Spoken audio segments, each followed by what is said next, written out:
Fərhad öz qoçuları ilə bizi qorxudur, hədələyir.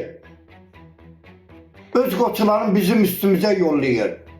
Bu nə deməkdir? Hansı zamanıdır? Xahiş edirəm, bu Fərhadın öz başınalığına son qoysun. Mənim abunə kodumu verilsin. Bu nə deməkdir? Hər dinlənəndə də cənab prezident, cənab İlqar müəllim öz qoçularını üstümüzə yollayır, bizi hədələyir. Dünən məni təhqir elədilər. Vətəndaşı su üzünə həsrət qoyan Şirvan Su İdarəsi. Su xətti, sayğacı var, amma vətəndaşa abunəçi kodu verilmir.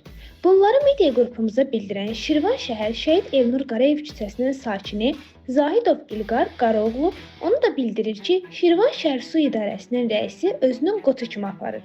Üstümə adam göndərir. Özünü vətəndaşın xidmətçisi kimi aparmır.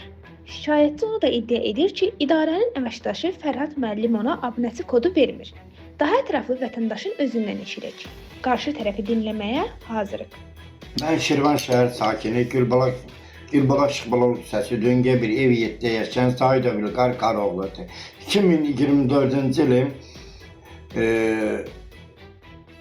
oktyabr ayıydı. Getdim Vadakanal idarəsinə. Mənə dedim ki, mənə Abdeniz su linası, Abdeniz şotçuk qoyun. Dedilər ki, sənin adında bu qədər borc var. Dedim, mən o borcu ödəyəcəm. O borcu ödəyəcəm.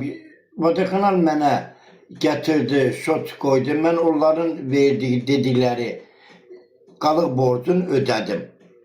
Mənə dedilər, yanvar ayında sənin 2025-in yanvar ayında sənin adı nədir? Abunə kodu verəcək. Orada Pərvanə xanım var. Ona ünvanladılar.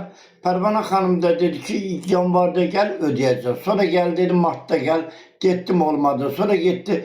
Dedilər, bir dəfə gəldim gördüm suyu kəsiblər.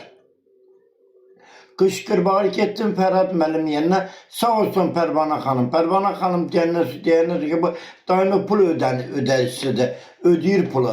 Niyə bunun Fərhad müəllim? Cənab icra başçısı, cənab İlqar müəllim.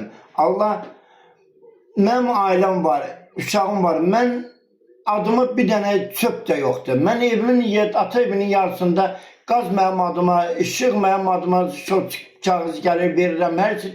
Hər şey mənim adıma.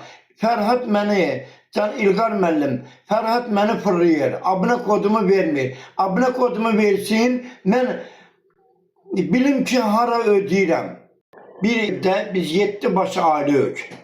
Oğlanlarım işləmir, yoldaşım onkoloji xəstədir, özüm şəkər xəstəsiyəm. Nəvəm autizm xəstəsidir. Biz bilmirik ki, oğlum işləmir, o 2 evladımın ikisi də işləmir. Biz bilmirik ki, aldığımız bununla bilmirik, dəva dərman alaq, bilmirik ailəmizi, kommunal xərclərini ödəyək, evimizə yemək alaq. Cənab prezident, mənim oğlum aprel döyüşlərinin iştirakçıdır.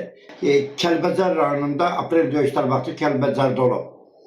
Mənim suyumu kəsiblər. Mənim oğlum, mənim evladlarıma iş yoxdur ki, işləyəcəm. Mən nə ilə ödəyim? Bu saat susuz qalmışıq.